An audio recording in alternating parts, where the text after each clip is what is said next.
Shawn Harrington's basketball career was cut short with a knee injury, but he still considers himself a proud Aggie. After college, he began teaching and coaching in his hometown Chicago, and last year a tragic event changed his life. On my way to work and to drop my daughter off at school, and the car I was in was mistaken for someone else's car, and two guys opened up fire, and me and my daughter were under fire by a barrage of bullets.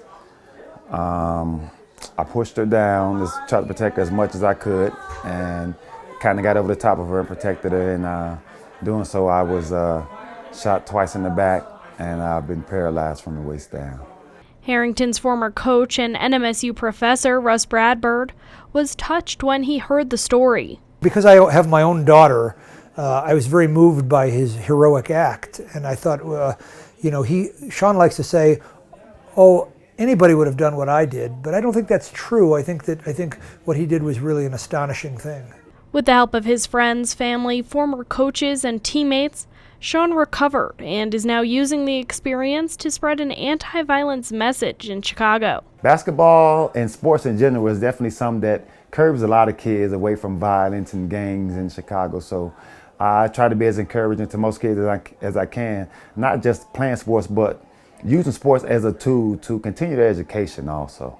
Harrington is speaking with coaches and athletes and letting them know what they can do to help prevent violence. Russ Bradford says he thinks Shawn can make a difference. You know, the United States is filled with a history of sports being the leader in social change. If you think, Jackie Robinson desegregated Major League Baseball in 1947. That was 2 years before the United States Army desegregated. And so, Muhammad Ali came out against the Vietnam War in 1966. That was a full year before Martin Luther King did. And so I think there's a long tradition, whether it's gay rights or equal opportunity or equal pay. There's a long history of sports being the leader in racial progress, especially. Shawn says he is willing to share his message with whoever wants to listen. As much as I can get the message out and share it, I would love to. Whether it's here in Las Cruces or back in Chicago, or if it's in California or New York, if me sharing my story can help reach to some people and open some eyes and ears, I would love to share it. Bradford has been very encouraging with Shawn's desire to share his experience.